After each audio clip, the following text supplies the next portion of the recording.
అందరికీ praise lord. Very good morning to all of you. ఎలా ఉన్నారు ఈరోజు?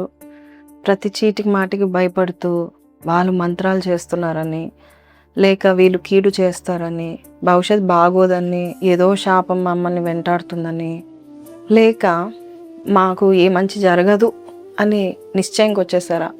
లేక కొంతమంది ఎలా ఉంటారంటే ఏదన్నా మొదలు పెట్టేటప్పుడు నెగిటివ్గానే ఆలోచిస్తూ ఉంటారు. కానీ ఈరోజు ఒక చక్కటి ధైర్యవాకు యోవేలు గ్రంథం 2వ అధ్యాయం 11వ వచనంలో మనం చూస్తే కనుక, యెహోవా తన సైన్యమును నడిపించుచు ఉరుము వలె గర్జించుచున్నాడు, ఆయన దండు బహు గొప్పదై ఉన్నది.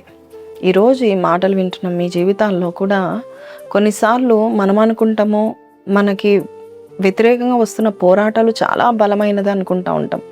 కానీ ఆకాశ దూతల సైన్యములకు అధిపతి అగు యెహోవా మనకు తోడుగా ఉంటే మన మీదకి ఏదైనా వస్తే ఆయన ఊరుకుంటాడా? ఇక్కడ మీరు చూసినట్లయితే ఆయన సైన్యముతో నడిపించుచు ఉరుముతో గర్జిస్తున్నాడు. ఆ గర్జనకి ప్రతి ఒక్కరూ భయపడాల్సిందే. ఒక సింహం గర్జిస్తే 13 కిలోమీటర్ వరకు వెళ్తుందంట.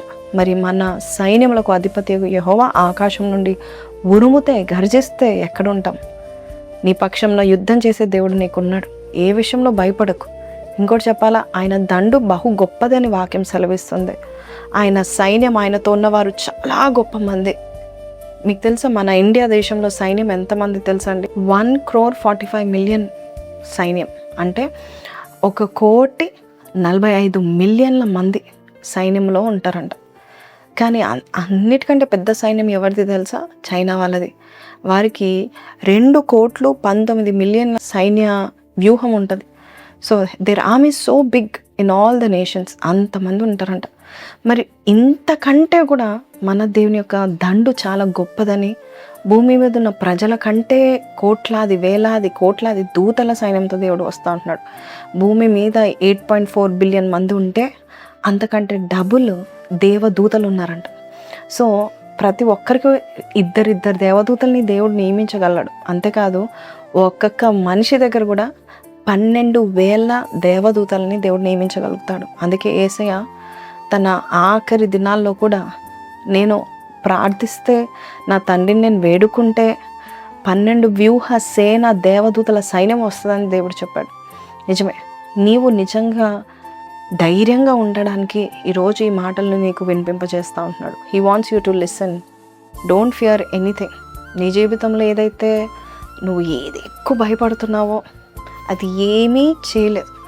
దేవుని యొక్క సన్నిధి ముందు, దేవుని యొక్క కార్యాల ముందు, దేవుని యొక్క శక్తి ముందు ఏ శక్తి పనికిరాదు. ఎవరైనా పన్నెత్తి మాట అన్నా ఏదో జరిగిపోతుందని భయపడాల్సిన అవసరం లేదు. ఎవరైనా గట్టిగా అలాగ నేరుగా నేను చూసి నేను శపిస్తే, అమ్మ వారు శపించారు ఇది అయిపోతుంది అనడానికి వీల్లేదు. ఎన్ని శక్తులున్నా, మాంత్రిక శక్తులు, తాంత్రిక శక్తులు, దురాత్మ శక్తులు, ద్వేషపు కనులు, అలాగే నిన్ను హింసించాలి, నశింపచేయాలనే దుష్ట శక్తులు, వ్యక్తులే కావచ్చు, దేవుడు నీ పక్షాన్ని ఉండి గొప్ప దండుతో దిగి వచ్చి, అంతేకాదు ఒక్క గర్జన చాలు వేసేది, మిగతా అన్నీ కూడా సెట్ అయిపోతాయి. నీ జీవితంలో ఏదైతే భయపడుతున్నావో అది సంభవించదు. దేవుడు నీకు తోడుగా ఉండి యుద్ధ వీరుడుగా ఉంటాడు, యుద్ధ శూరుడుగా ఉండి నీ పక్షంగా నిలబడి కార్యం చేస్తాడు.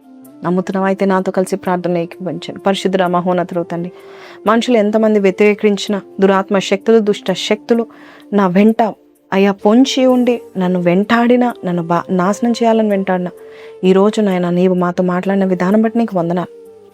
ప్రతి ఒక్కరిని నువ్వు జ్ఞాపకం చేసుకోండి. ఏ విషయంలో భయపడుతున్నారు ఆ విషయంలో భయంను తొలగిస్తావని నమ్మచ్చు. సైన్యములకు అధిపతియగు యెహోవా దేవుడిగా నువ్వు మా మధ్యలో ఉన్నావని, మాకే భయం లేదని నమ్మచ్చు. ఈరోజు ప్రతి ఒక్కరి మీద నీ యొక్క హస్తం ఉంచండి, నీ యొక్క దీవెన దయచేయండి. నువ్వు వారి జీవితంలో నీవు గర్జించి ఆ యొక్క యుద్ధాన్ని మాన్పింపు చేయమని యేసు నామములో అడిగి వేడుకుంటున్నాం తండ్రి, ఆమేన్. సో ప్రైజ్ లార్డ్ అండి. విన్నాం కదండి ఈరోజు వాగ్దానము. ఏ విషయంలో భయపడకండి, కింద పెట్టండి. God is more powerful than all powers of the world, of the universe అని పెట్టండి. May God bless you. Have a blessed day. Praise lord.